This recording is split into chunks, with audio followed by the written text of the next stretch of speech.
அத்தியாயம் 1. குடும்ப பின்னணியும் விடியற்காலை குழப்பங்களும்.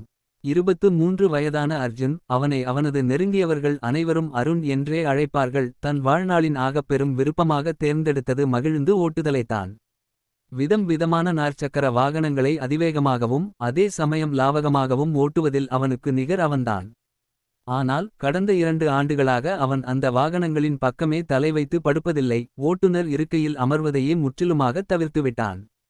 அதற்கொரு மிக முக்கிய, கசப்பான காரணம் இருந்தது.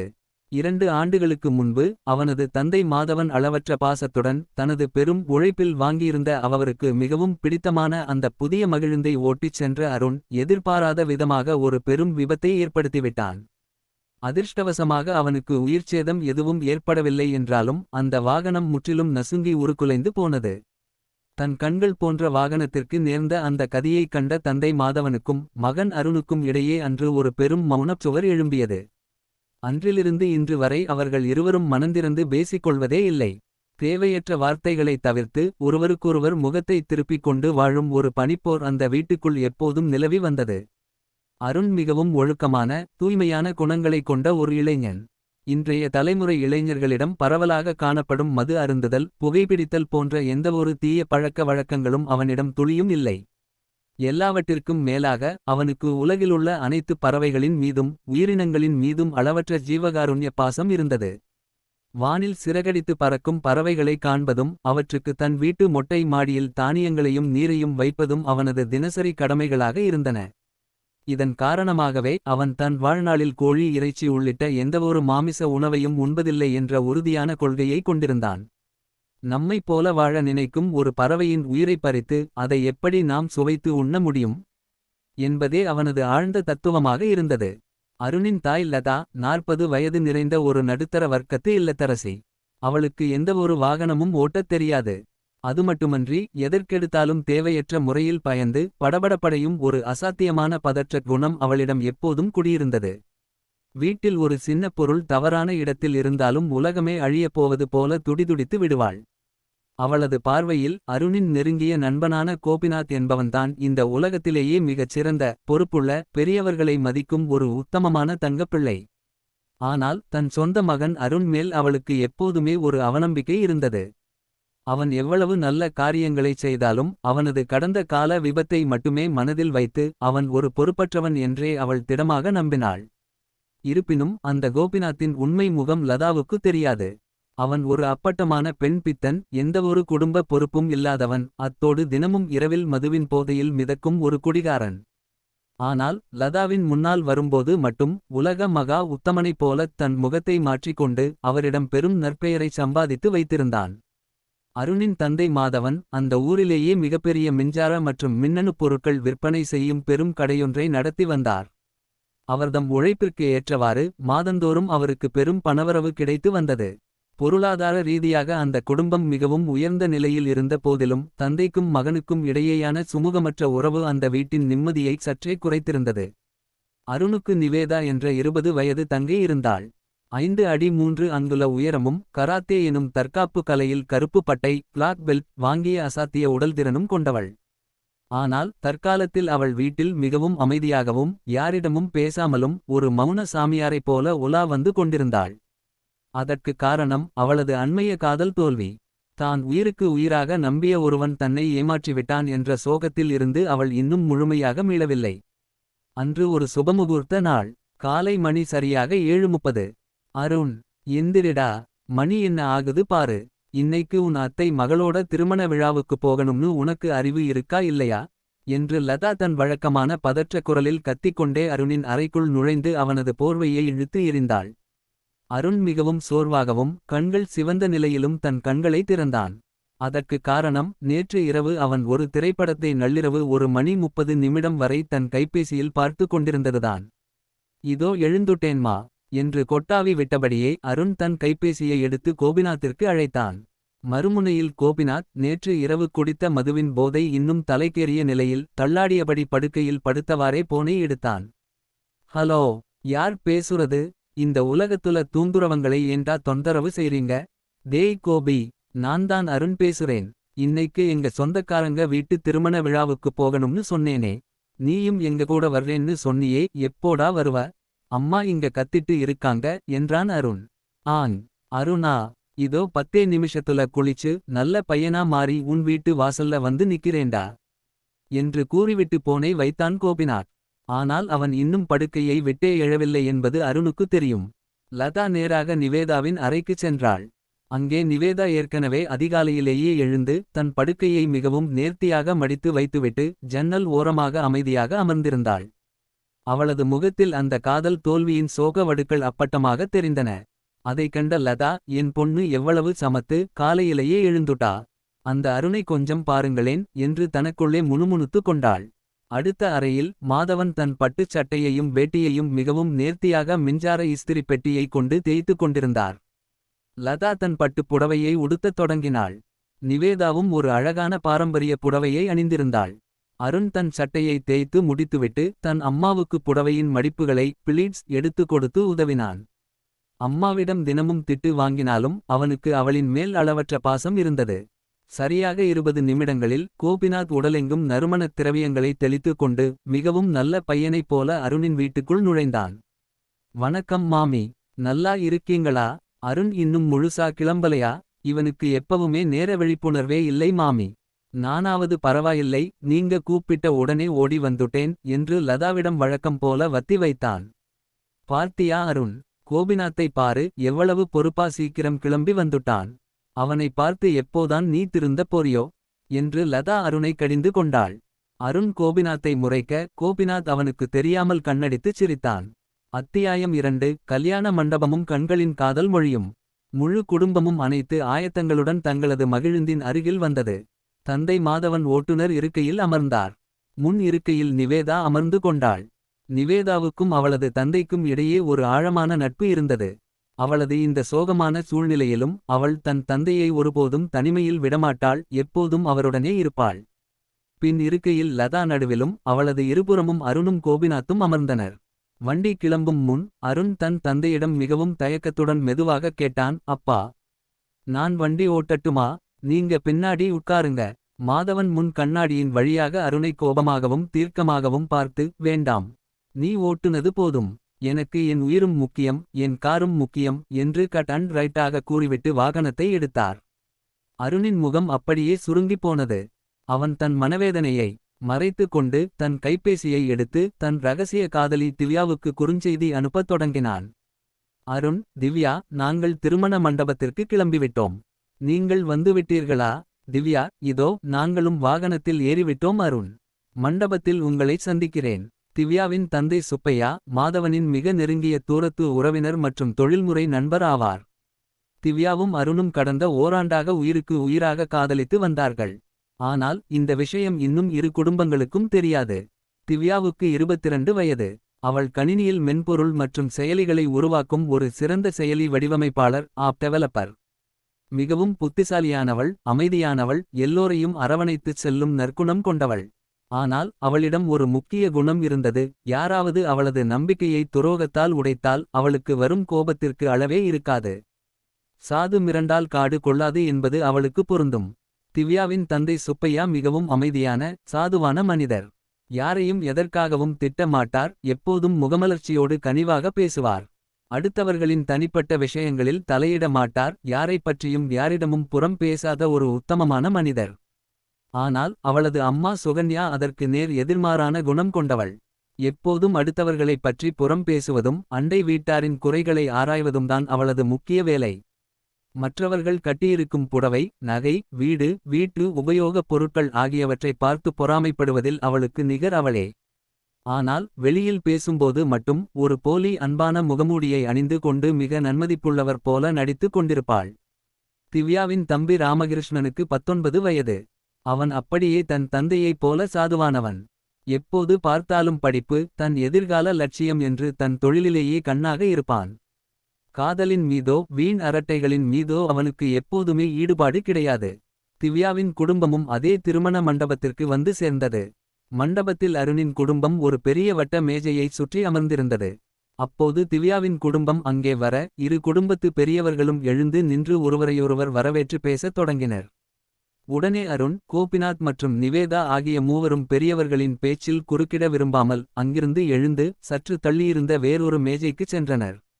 பெரியவர்கள் அமர்ந்திருந்த மேஜையில் திருமண மண்டபத்தின் அழகு, மணமகன் மணமகள் ஜோடி பொருத்தம், வராத சொந்தக்காரர்கள் பற்றிய விவாதங்கள் மற்றும் சுகன்யாவின் பொறாமை பேச்சுகள், மணமகளின் அம்மா எவ்வளவு நகை போட்டிருக்கிறார்கள் என்பது பற்றிய அவளது உள்நோக்க விமர்சனங்கள் அரங்கேறிக் கொண்டிருந்தன. இங்கே இளைஞர்கள் அமர்ந்திருந்த மேஜையில் அருணும் திவ்யாவும் ஆளுக்கொரு திசையில் அமர்ந்து கொண்டு பெரியவர்களுக்கு தெரியாமல் கண்களாலேயே காதல் கவிதைகளை பேசிக் கொண்டிருந்தனர். அவளது ஒரு சின்ன புன்னகை அவனது இதயத்தை வருடிச் சென்றது. ஆனால் கோபிநாத்தின் கண்கள் திருமண மண்டபத்திற்கு வந்திருந்த இளம் பெண்களை வளைத்து பிடிப்பதிலேயே குறியாக இருந்தன. திடீரென சுப்பையா எழுந்து இளைஞர்கள் அமர்ந்திருந்த அருணின் மேஜைக்கு வந்தார். அவர் நிவேதாவிடம் நலம் விசாரித்தார். நிவேதா தன் சோக மறைப்பிற்காக ஒரு சிறிய புன்னகையை மட்டும் பதிலளித்தாள். அருணிடமும் பேசினார். ஆனால் கோபிநாத் உள்ளே புகுந்து சுப்பையாவுடன் பயங்கர நகைச்சுவையாக பேசத் தொடங்கினான். உலக சினிமாக்கள், தற்கால அரசியல், உலக பொருளாதாரம் என இருவருமாகச் சேர்ந்து அடித்த லூட்டிக்கு அளவே இல்லை. சுப்பையா கோபிநாத்தின் கலகலப்பான பேச்சில் முற்றிலும் விழுந்துவிட்டார். தம்பி, நீ ரொம்ப விவரமான ஆளுப்பா என்று பாராட்டினார். அத்தியாயம் 3. மணமகள் கடத்தலும் கராத்தே அடியும். திருமணம் நடப்பதற்கான தாலி கட்டும் நன்னேரம் நெருங்கிக் கொண்டிருந்த அந்த வேளையில் திடீரென்று மண்டபத்தின் வாசலில் இருந்து ஒரு மனிதன் அலறி அடித்து கொண்டு ஆடைகள் கலைந்த நிலையில் ஓடி வந்தான். ஐயோ, அநியாயம் நடக்குது. அந்த பிரபல ரவுடி சுனில் தன் ஆட்களோடு வந்து மணமகளை கடத்திட்டான். அவளை ஒரு கார்ல ஏத்திட்டு பறந்துட்டான் என்று கத்தினான். மண்டபமே ஸ்தம்பித்தது. நாதஸ்வர ஓசை நின்றது. அனைவரும் அதிர்ச்சியில் உறைந்து என்ன செய்வதென்று தெரியாமல் திகைத்தனர். மண்டபத்திற்கு வெளியே யாரும் எதிர்பாராத விதமாக ஒரு கார் வேகமாக புறப்பட்டுச் செல்வது தெரிந்தது. அந்த காரில் ரவுடி சுனில் மணமகளை கடத்தி கொண்டு சென்றான். இங்கே அருண், கோபிநாத், நிவேதா மற்றும் சுப்பையா ஆகிய 4 பேரும் ஒரு நொடி கூட யோசிக்கவில்லை. அவர்கள் உடனடியாக மண்டபத்திற்கு வெளியே ஓடி வந்தனர். தந்தை மாதவன் தன் கார் சாவியை மேஜை மேல் வைத்திருந்ததை அருண் கவனித்து அதை ஏற்கனவே தன் கையில் எடுத்திருந்தான். இப்போது காரின் ஓட்டுநர் இருக்கையில் அருண். 2 வருடங்களுக்குப் பிறகு அவன் முதன்முதலாக ஒரு காரின் ஸ்டீயரிங்கை பிடிக்கிறான். அவனது கண்களில் ஒரு புதிய வேகம் பிறந்தது.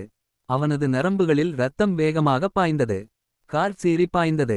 சுப்பையா முன் இருக்கையிலும் கோபிநாத் மற்றும் நிவேதா பின் இருக்கையிலும் அமர்ந்திருந்தனர். ரவுடி சுனிலின் காரை நோக்கி அருண் மின்னல் வேகத்தில் காரை செலுத்தினான். அவனது பழைய விபத்து பயமெல்லாம் அந்த அவசர சூழ்நிலையில் பறந்து போனது. வளைவுகளிலும் நெளிவுகளிலும் காரை அசாத்தியமான வேகத்தில் கையாண்டான். டேய் அருண், பார்த்துடா, ஏற்கனவே உன் அப்பா காரை உடைச்ச. இதையும் உடைச்சிடாத. என் உயிரும் இதுல இருக்கு என்று கோபிநாத் பயத்தில் கத்தினான். அதையெல்லாம் நான் பார்த்துக்கிறேன், நீ வாயை மூடிட்டு உட்காரு என்று கத்தியபடி அருண் காரை வேகமாக ஓட்டிச் சென்று ரவுடி சுனிலின் காருக்கு முன்னால் குறுக்காகத் தன் காரை நிறுத்தி அவனது வழியை மறித்தான். பிளாக் செய்தான். பிரேக் சத்தம் காதை கிழித்தது. ரவுடி சுனில் கோபமாக காரை விட்டு இறங்கினான். அவனது கையில் ஒரு கூர்மையான கத்தி மின்னியது. அவன் நேராக ஓட்டுநர் இருக்கையில் இருந்த அருணை தாக்க பாய்ந்தான். அருண் வண்டியை விட்டு இறங்கி நிலைகுலைந்து நிற்பதற்குள் பின் இருக்கையில் இருந்து புடவையோடு பாய்ந்து வந்தாள் நிவேதா. அவள் சுனிலின் கத்தியை தன் கைகளால் தடுத்து அவளது கராத்தே பாணியில் ஒரு பயங்கரமான சுழல் உதையை கிக் அவனது நெஞ்சில் விட்டாள். அந்த அடியில் ரவுடி சுனில் காற்றில் பறந்து போய் 6 அடி தூரத்திற்கு அப்பால் இருந்த சேற்றில் விழுந்தான். அவனது ஆட்கள் ஓடி வந்து அவனை தூக்கினர். சுப்பையாவும் கோபிநாத்தும் ஓடிச் சென்று காரில் இருந்த மணமகளை காப்பாற்ற முயன்றனர். ஆனால் அங்கேதான் அந்த பெரிய திருப்பம், ட்விஸ்ட் காத்திருந்தது. மணமகள் அழுதுகொண்டே சொன்னாள், ஐயோ, என்னை விட்டுடுங்க. எனக்கு இந்த கல்யாணத்துல துளியும் இஷ்டமே இல்லை. என் பெற்றோர் என்னை வற்புறுத்தி இந்த கல்யாணத்தை நடத்துறாங்க. நான் வேற ஒருத்தரை காதலிக்கிறேன். இந்த சுனில் அண்ணன் எனக்கு உதவிதான் செஞ்சாரு. நாங்க ரெஜிஸ்டர் ஆபீஸ்க்கு தான் ஓடி போறோம். தயவு செஞ்சு எங்களை தடுத்துடாதீங்க. அருண், சுப்பையா, நிவேதா, கோபிநாத் ஆகிய 4வரும் உண்மையை உணர்ந்து வாயடைத்து போனார்கள். ஆனால் அதற்குள் மண்டபத்தில் இருந்து வந்த உறவினர்களும் போலீசாரும் அங்கே வந்துவிட்டனர். போலீசார் நிலைமையை ஆராயாமல் ரவுடி சுனிலை கைது செய்ய முயன்றனர். மணமகளின் குடும்பத்தினர் அவளை பிடித்து இழுத்தனர். அப்போது யாரும் எதிர்பாராதபடி நிவேதா திடீரென்று சுனிலின் காருக்குள் புகுந்தாள். மணமகளை தன் காருக்குள் இழுத்து போட்டுக்கொண்டு நிவேதாவே சுனிலின் காரை எடுத்துக்கொண்டு மின்னல் வேகத்தில் பறந்தாள். தன் காதல் தோல்வியின் வலியால் இன்னொரு பெண்ணின் காதல் தோற்றுவிடக் கூடாது என்ற தீவிரத்தில் அவள் காரை ஓட்டினாள். ஐயோ, நிவேதா காரை எடுத்துட்டு போறா என்று கோபிநாத் கத்த, சுப்பையா உடனடியாக மாதவனின் காரின் ஓட்டுநர் இருக்கையில் அமர்ந்தார். ஏறுங்கடா என்று கத்த அருணும் கோபிநாத்தும் பின் இருக்கையில் ஏறிக்கொண்டனர். இப்போது சுப்பையா காரை ஓட்ட நிவேதா ஓட்டிச் சென்ற காரை துரத்தினார்கள். நிவேதா காரை நேராக ஒரு ரெஜிஸ்டர் ஆபீஸ் முன்னால் கொண்டு போய் நிறுத்தினாள். பின்னாடியே சுப்பையாவும் காரை நிறுத்தினார். ஆனால் அவர்கள் உள்ளே செல்வதற்குள் மணமகளுக்கும் அவளது காதலனுக்கும் திருமணம் முடிந்து அவர்கள் மாலை மாற்றிக் கொண்டிருந்தார்கள். அதற்குள் ஒட்டுமொத்த குடும்பமும் போலீசாரும் அங்கே வந்து சேர்ந்தனர். விஷயம் தலைகீழாக மாறியதைக் கண்டு அனைவரும் அதிர்ச்சியடைந்தனர். லதாவுக்கு கோபம் தலைக்கேறியது. எங்கள் குடும்ப மானத்தையே ஜகஜோதியா வாங்கிட்டீங்களேடி என்று கத்திக்கொண்டே நிவேதாவின் கன்னத்தில் பளார் பளார் என 6 முறை அறைந்தாள். அனைவரும் நிவேதாவைச் சூழ்ந்து கொண்டு திட்டத் தொடங்கினர். ஆனால் சுப்பையாவும் கோபிநாத்தும் நிவேதாவுக்கு ஆதரவாக நின்றனர். அவள் ஒரு காதலைச் சேர்த்து வைக்கத்தான் உதவினாள், இதில் என்ன தப்பு என்று வாதாடினர். இருப்பினும் அன்று அருணின் ஒட்டுமொத்த குடும்பத்தின் கௌரவமும் நிம்மதியும் அந்த திருமண மண்டபத்தில் பாழாய்ப்போனது. அத்தியாயம் 4. ஊட்டிப் பயணமும் உத்தமனின் சேவினையும். அந்த அசம்பாவித சம்பவத்திற்குப் பிறகு 2 வாரங்கள் உருண்டோடின. வீட்டில் இன்னும் அந்த அமைதியும் சோகமும் தந்தை மகன் இடையேயான விரிசலும் நீடித்தது. அப்போது ஒரு நாள் மாலை சுப்பையா அருணின் வீட்டிற்கு வந்தார். மாதவன், நடந்ததெல்லாம் நடந்து போச்சு. குடும்பமே ரொம்ப மன உளைச்சல்ல இருக்கு. நாம எல்லாரும் சேர்ந்து ஒரு சின்ன சுற்றுலா ட்ரிப் போயிட்டு வரலாம். ஊட்டிக்கு போனா மலைக்காத்துல மனசு கொஞ்சம் லேசாகும் என்று யோசனை கூறினார். சுமார் 30 நிமிட விவாதத்திற்குப் பிறகு மாதவனும் லதாவும் சம்மதித்தனர். திவ்யாவின் குடும்பமும் உடன் வருவதாக முடிவானது. நிவேதாவுக்கு முதலில் வர விருப்பமில்லை. ஆனால் சுப்பையா அவளிடம் தனியாக பேசி அவளது மனதை மாற்றி சம்மதிக்க வைத்தார். பயணத்திற்கான ஏற்பாடுகள் தீவிரமாக நடந்தன. அனைவரும் தங்களது உடைகள், சோப்பு, பல் துலக்கும் தூரிகை, பிரஷ் மற்றும் தேவையான பொருட்களை பெட்டிகளில் அடுக்கிக் கொண்டனர். சுப்பையா ஒரு பெரிய சுற்றுலா வாகனத்தை வேன் வாடகைக்கு எடுத்திருந்தார். அவரே அதை ஓட்டவும் முடிவு செய்தார். வாகனம் புறப்பட்டது. ஓட்டுநர் இருக்கையில் சுப்பையா. முன் வரிசை இருக்கைகளில் லதா, சுகன்யா, திவ்யா. நடு வரிசை இருக்கைகளில் நிவேதா மற்றும் ராமகிருஷ்ணன். பின் வரிசை இருக்கைகளில் அருண் மற்றும் கோபிநாத். வண்டி கிளம்பியதும் சுப்பையா என்பது கலினியம் ஜி ஆர் பாடல்களை ஒலிக்க விட்டார். அதோ அந்த பறவை போல வாழ வேண்டும் என்று பாடல் ஒலித்தது. பின்னாடி இருந்த கோபிநாத், ஐயோ அங்கிள், இந்த ஓல்டு பாட்டெல்லாம் வேண்டாம். இப்ப புதுசா வந்த சாய் அபியங்கர் பாட்டு போடுங்க அங்கிள் என்றான். நிவேதா தன் காதுகளில் காதொலி கருவியை இயர்போன் மாட்டிக்கொண்டு அவளது சொந்த சோகப் பாடல்களின் பட்டியலை கேட்கத் தொடங்கினாள். முன்னால் இருந்த லதா, அண்ணா, இந்த பாட்டெல்லாம் காதை அடைக்குது. கொஞ்சம் இளையராஜா மெலடி போடுங்க என்றார். இப்படி வாகனத்திற்குள் ஒரு பெரிய பாட்டுச் சண்டையே நடந்தது. இதற்கிடையில் ஒரே வாகனத்திற்குள் அமர்ந்து கொண்டு அருணும் திவ்யாவும் யாருக்கும் தெரியாமல் கைபேசியில் குறுஞ்செய்தி அனுப்பி உருகிக் கொண்டிருந்தனர். மறுநாள் காலை 7:30 மணி. ஊட்டி மலைப்பாதை. வண்டி ஒரு தேநீர் கடையின் முன்னால் நின்றது. அனைவரும் இறங்கி சூடாக டீ குடித்தனர். அருகில் ஒரு அழகான அருவி வாட்டர்ஃபால் கொட்டிக் கொண்டிருந்தது. நாம எல்லாரும் இந்த அருவியில குளிச்சிட்டு போகலாம் என்று சுப்பையா சொன்னார். முதலில் பெண்கள் குளிக்கச் சென்றனர். ஆண்கள் அனைவரும் வாகனத்தில் காத்திருந்தனர். அனைத்து பெண்களும் குளித்து முடித்துவிட்டனர். ஆனால் லதா மட்டும் இன்னும் அருவியின் ஒரு ஓரத்தில் குளித்துக் கொண்டிருந்தாள்.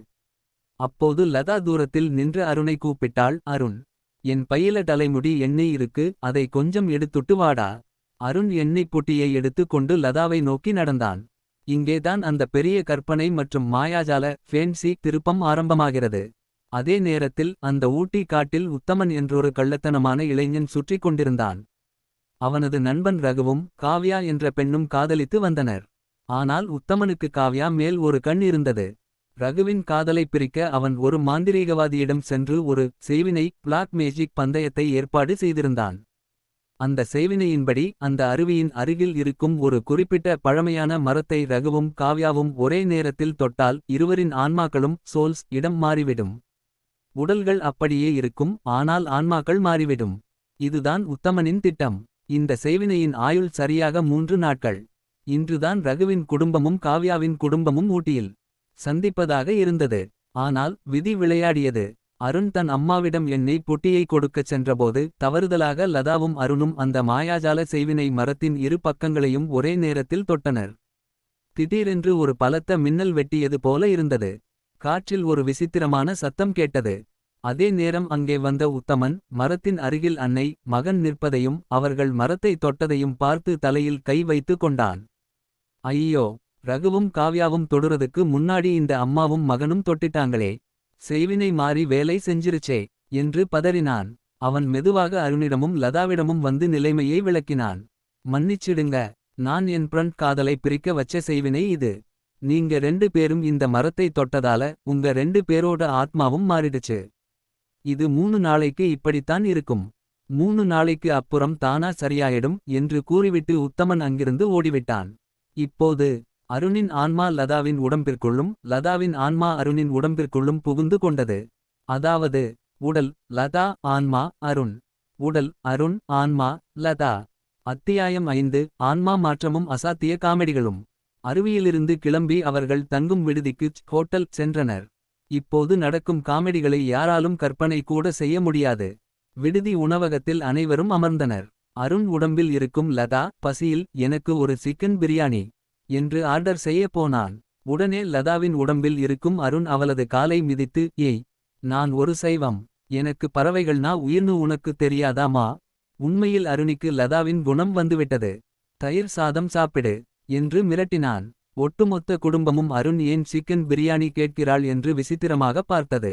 மதியம் அருணின் உடம்பில் இருக்கும் லதா திவ்யாவின் அம்மா சுகன்யாவுடன் அமர்ந்து கொண்டு, ஆமா சுகன்யா, அந்த பக்கத்து வீட்டு மாமி கட்டுன புடவை நல்லாவே இல்லைல்ல என்று சகஜமாக புறம் பேசத் தொடங்கினான்.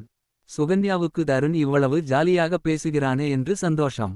மறுபுறம் திவ்யா தனியாக இருந்த அருணின் உண்மையில் உள்ளே இருப்பது லதா அருகில் வந்து அவனது கையை பிடித்து, அருண், இந்த ஊட்டி கிளைமேட் எவ்வளவு ரொமாண்டிக்கா இருக்குல்ல. எனக்கு உன்னை ரொம்ப பிடிச்சிருக்கு என்று உருகினாள். லதா அதிர்ச்சியடைந்து தன் மகனை காதலிப்பது தன் தோழியின் மகள் திவ்யா தான் என்பதை அறிந்து கொண்டு, ஏய், கையை எடுடி, என்ன தைரியம் இருந்தா என் கையை பிடிப்ப என்று கத்தினாள். திவ்யா அழுதுகொண்டே, அருண், உனக்கு என்னாச்சு? ஏன் இப்படி பேசுற என்று ஓடிவிட்டாள். இரவு நேரம். விடுதி அறையில் மாதவனும் லதாவும் உள்ளே அருண் தூங்கிக் கொண்டிருந்தனர். மாதவன் மெதுவாக லதாவின் அருணின் ஆன்மா அருகில் வந்து, லதா, இன்னைக்கு நீ ரொம்ப அழகா இருக்கடி என்று ரொமாண்டிக்காக பேச முயன்றார். அருணின் ஆன்மா கொண்ட லதா அப்படியே ஓடிப்போயிருங்க. நான் உங்க மனைவி இல்லை. ஐயோ என்று அலறியது. மாதவன் தன் மனைவிக்கு என்ன ஆச்சு, பைத்தியம் பிடிச்சிருச்சா என்று பயந்து நடுங்கினார். அதே நேரத்தில் கோபிநாத் அறைக்கு வெளியே அருளை உள்ளே லதா பார்த்தான். அவன் வழக்கம் போல அருண் என்று நினைத்து, டேய் மச்சான், அந்த முன்னாடி ரூம்ல ஒரு பொண்ணு இருக்கு பாரு, செம பிகருடா மச்சான் என்று கெட்ட வார்த்தைகளை கலந்து பேசினான். அருணின் உடம்பில் இருந்த லதா, டேய் கோபி, ஒழுங்கா பேசுடா, நான் உன் மாமி என்று லதா ஸ்டைலில் மிரட்ட கோபிநாத் குழம்பி போனான். ஆனால் இந்த குழப்பங்களுக்கு நடுவே ஒரு நல்ல விஷயமும் நடந்து கொண்டிருந்தது. அனைவரும் தூங்கிய பின்பு விடுதியின் பொது வரவேற்பறையில் லாபி ராமகிருஷ்ணனும் நிவேதாவும் அமர்ந்து தொலைக்காட்சி பார்த்து கொண்டிருந்தனர். இருவரும் ஊட்டியின் அழகை பற்றியும் அவர்கள் படித்த புத்தகங்கள், நகைச்சுவை படங்கள் மற்றும் சமூக வலைத்தள மீம்ஸ்கள் பற்றியும் பேசத் தொடங்கினர். ராமகிருஷ்ணனின் கனிவான பேச்சும் அவனது புத்திசாலித்தனமும் நிவேதாவின் உடைந்த இதயத்திற்கு ஒரு மருந்தாக அமைந்தது. காதல் தோல்வியில் அமைதியாக இருந்த நிவேதா 2 வருடங்களுக்குப் பிறகு முதன்முதலாக ராமகிருஷ்ணனுடன் பேசி மனமாரச் சிரித்தாள். இருவருக்குள்ளும் ஒரு புதிய நட்பு மலரத் தொடங்கியது. மறுநாள் காலை அருணின் உடம்பில் இருக்கும் லதா லதாவின் உடம்பில் இருக்கும் அருணிடம் வந்தாள். அருண், இந்த கொடுமையை என்னால தாங்க முடியலடா. திவ்யா என்கிட்ட வந்து ரொமான்ஸ் பண்றா, உன் ஃப்ரெண்ட் கோபிநாத் கெட்ட வார்த்தை பேசுறான். இந்த ட்ரிப்பை கேன்சல் பண்ணிட்டு வீட்டுக்கு கிளம்பலாம் வா என்றாள். லதாவின் உடம்பில் இருக்கும் அருண் நேராக சுப்பையாவிடம் சென்றான். அண்ணா, ஊர்ல ஒரு முக்கியமான அவசர வேலை, எமர்ஜென்சி. நாம உடனே ஊருக்கு கிளம்பியாகணும் என்று லதா குரலில் கூறினான். சுப்பையா நிலைமையை புரிந்து கொண்டு, சரிமா, நாம கிளம்பலாம் என்று வாகனத்தை எடுத்தார். அத்தியாயம் 6. மார்க்கெட் ரகளையும் லதாவின் ரேசிங்கும். அவர்கள் ஊட்டி நகரத்தின் முக்கிய வீதியின் வழியாக வந்து கொண்டிருந்த போது காய்கறிகள் மற்றும் பழங்கள் வாங்குவதற்காக வண்டியை நிறுத்தினர். திடீரென்று மெயின் ரோட்டில் ஒரு பெரிய கூச்சல் கேட்டது. ரகுவும் காவ்யாவும் பயந்து நடுங்கியபடி ஓடி வந்து கொண்டிருந்தனர். அவர்களுக்கு பின்னால் காவ்யாவின் குடும்பத்தினரும் அந்த ஏமாற்றுக்கார உத்தமனும் ஆயுதங்களுடன் துரத்தி கொண்டு வந்தனர். விஷயம் என்னவென்றால், உத்தமன் தான் காவ்யாவின் தந்தையை கொன்றுவிட்டு அதை ரகுவின் மேல் போட்டுவிட்டான். காவ்யாவின் குடும்பத்தினர் ரகுவை தங்களது எதிரியாக நினைத்து அடிக்க வந்தனர். ரகுவும் காவ்யாவும் ஓடி வந்து நேராக சுப்பையாவின் வாகனத்திற்கு அருகில் விழுந்தனர். அவர்களை அடிக்க வந்த காவ்யாவின் ஆட்கள் சுப்பையாவை தள்ளிவிட்டனர். இதில் சுப்பையாவுக்கு காலில் பலத்த காயம் ஏற்பட்டது. அவர் மயங்கி விழுந்தார். இதை பார்த்த நிவேதா சும்மா இருப்பாளா? அவள் கராத்தே வீராங்கனை ஆயிற்றே. வண்டியை விட்டு இறங்கிய நிவேதா காவ்யாவின் ஆட்களை தன் கராத்தே அடியால் துவம்சம் செய்யத் தொடங்கினாள். திவ்யாவும் அவளுக்கு உதவியாக பாய்ந்தாள். இருவருமாகச் சேர்ந்து ரகுவையும் காவ்யாவையும் காப்பாற்றி வாகனத்திற்குள் இழுத்து போட்டனர். ஆனால் இப்போது வண்டியை ஓட்ட சுப்பையாவுக்கு காலில் அடிபட்டுவிட்டது. காவ்யாவின் ஆட்கள் வாகனத்தை சூழ்ந்து கொண்டனர். அந்த இக்கட்டான சூழ்நிலையில் யாரும் எதிர்பாராத ஒரு அதிசயம் நடந்தது. லதாவின் உடம்பில் இருந்த அருண் விறுவிறுவென்று ஓடிவந்து வாகனத்தின் ஓட்டுநர் இருக்கையில் அமர்ந்தான். ஒரு 40 வயது இல்லத்தரசி புடவையை கட்டிக்கொண்டு ஓட்டுநர் இருக்கையில் அமர்ந்து கியரை மாற்றுவதைக் கண்டு மாதவன், சுகன்யா என அனைவரும் அதிர்ச்சியில் உறைந்தனர். ஏய் லதா, உனக்கு கார் ஓட்டத் தெரியாதே, என்ன பண்ற? இறங்கு என்று மாதவன் கத்தினார். ஆனால் உள்ளே இருப்பது அருண் ஆயிற்றே. அவன் வண்டியை தொடங்கி ஆக்சிலரேட்டரை மிதித்தான். வாகனம் டயர்கள் புகையெழும்ப மார்க்கெட் வீதியில் மின்னல் வேகத்தில் பாய்ந்தது. ஐயோ, லதாவுக்கு பேய் பிடிச்சிருச்சு. வண்டியை ரேஸ் கார் மாதிரி ஓட்டுறாளே என்று சுகன்யா அலறினாள். அருணின் உடம்பில் இருந்த லதா பின் இருக்கையில் அமர்ந்து கொண்டு, டேய் அருண், வண்டியை மெதுவா ஓட்டுடா, என் உடம்பை உடைச்சிடாதடா என்று கத்தினாள். மற்றவர்களுக்கு ஒன்றும் புரியவில்லை. லதா என் அருண் பெயரைச் சொல்லித் திட்டுகிறாள் என்று குழம்பினர். அவர்களுக்கு பின்னால் காவ்யாவின் ஆட்கள் 4 கார்களில் பயங்கரமாக துரத்திக் கொண்டு வந்தனர். ஊட்டி மலைப்பாதையில் அந்த வாகனம் அசாத்தியமாக வளைந்து நெளிந்து சென்றது. அப்போது சாலையோரம் இருந்த ஒரு பெரிய பேனரை அருண் பார்த்தான். அதில் வாழ்த்துகிறோம் தாதா ரவுடி சுனர் என்று எழுதப்பட்டிருந்தது. ஆம், அது அந்த திருமண மண்டபத்தில் அவர்கள் சந்தித்த அதே ரவுடி சுனிலின் சொந்த ஊர். அவன் அந்த பகுதியில் ஒரு பெரிய தாதா. அருணுக்கு ஒரு யோசனை வந்தது. அவன் வண்டியை நேராக ரவுடி சுனிலின் வீட்டை நோக்கி திருப்பினான். சுனிலின் கோட்டைக்குள் வாகனம் நுழைந்தது. பின்னாடி துரத்தி வந்த 4 கார்களும் அங்கே வந்து நின்றன. சுனர் தன் ஆட்களுடன் வெளியே வந்தான். வண்டியில் இருந்து லதா, அருண் இறங்குவதை பார்த்தான். சுனர் அண்ணே, என்னை ஞாபகம் இருக்கா? கல்யாண மண்டபத்துல உங்ககிட்ட உதை வாங்குன அருண் நான்.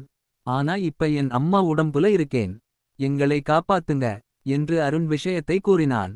சுனர் நிவேதாவையும் சுப்பையாவையும் பார்த்தான்.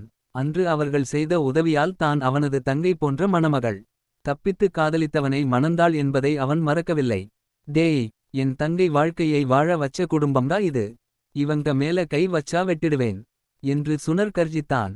சுனிலின் நூற்றுக்கணக்கான ஆட்கள் காவ்யாவின் குடும்பத்தாரையும் உத்தமனையும் சூழ்ந்து கொண்டு அவர்களை பிடித்து போலீசில் ஒப்படைத்தனர். அத்தியாயம் 7 சுபமான முடிவு. அடுத்த 2 நாட்களில் அந்த செய்வினையின் 3 நாட்கள் கெடு முடிந்தது. ஒரு காலை வேளையில் மீண்டும் ஒரு விசித்திரமான ஒலியுடன் அருணும் லதாவும் தங்களது சொந்த உடல்களுக்கு திரும்பினர். அருண் தன் சொந்த உடம்பிற்குள் வந்ததும் நிம்மதி பெருமூச்சு விட்டான். லதாவும் தன் உடம்பிற்குள் திரும்பினாள். இந்த 3 நாள் ஆன்மா மாற்றத்தில் பல உண்மைகள் வெளிவந்தன. லதா தன் மகன் அருண் எவ்வளவு திறமையாக கார் ஓட்டுகிறான் என்பதையும் அவனது பறவைகள் மீதான அன்பையும் அவனது நல்ல குணத்தையும் புரிந்து கொண்டாள். கோபிநாத் ஒரு ஏமாற்றுக்காரன் என்பதும் அவளுக்கு தெரிந்துவிட்டது. மாதவன் தன் மகன் அருணின் அசாத்திய டிரைவிங் திறமையை பார்த்து 2 வருட பகையை மறந்து அவனை கட்டிப்பிடித்து பாராட்டினார். இனி என் காரை நீயே ஓட்டுடா அருண் என்று பெருமையோடு சொன்னார். லதா அருணும் திவ்யாவும் காதலிப்பதை ஏற்றுக்கொண்டு திவ்யாவின் குடும்பத்திடம் பேசி அவர்களது திருமணத்திற்குச் சம்மதம் வாங்கினாள். மேலும் ஊட்டியில் ராமகிருஷ்ணனுடன் பழகிய நிவேதா அவளது பழைய காதல் சோகத்தை முற்றிலும் மறந்துவிட்டாள். ராமகிருஷ்ணனின் நல்ல குணத்தை புரிந்து கொண்டு அவனை காதலிக்கத் தொடங்கினாள். ராமகிருஷ்ணனும் முதன்முதலாக நிவேதாவின் மேல் காதல் வயப்பட்டான். உண்மை குற்றவாளியான உத்தமனை போலீசார் கைது செய்து சிறையில் அடைத்தனர். ரகுவின் மேல் இருந்த பழி நீங்கியது. ரகுவும் காவ்யாவும் முறைப்படி திருமணம் செய்து கொண்டு மகிழ்ச்சியாக வாழ்ந்தனர். இறுதியில் அருணின் குடும்பமும் திவ்யாவின் குடும்பமும் ஒன்றாக இணைந்து மகிழ்ச்சியாக ஊட்டி பயணத்தை முடித்து கொண்டு ஒரு புதிய காதலுடனும் புதுப்பிக்கப்பட்ட குடும்ப பாசத்துடனும் தங்களது சொந்த ஊருக்கு திரும்பினர். அந்த வண்டியை இப்போது அருண் மிகவும் கம்பீரமாக ஓட்டிச் சென்றான்.